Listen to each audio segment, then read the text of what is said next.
Connecting the Phoenix connectors of a Revolabs Solo Executive wireless microphone system. Each system that includes a mixer will have several Phoenix connectors to install. Each of the mini Phoenix connectors are designed for easy wiring. The 3 terminals from left to right correspond to positive, negative, and shielded ground. Place each wire into its own hole in the order shown. Using a screwdriver with a 1.2 millimeter head or smaller, tighten the screw to secure the cable. Tighten until you feel a little resistance.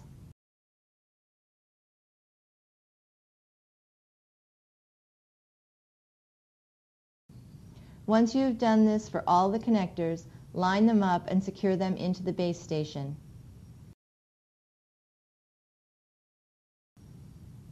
Attach the cables from audio out connectors to audio in on your mixer or DSP.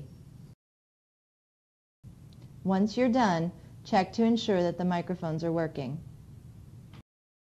For more detailed instructions, please see our website at www.revolabs.com.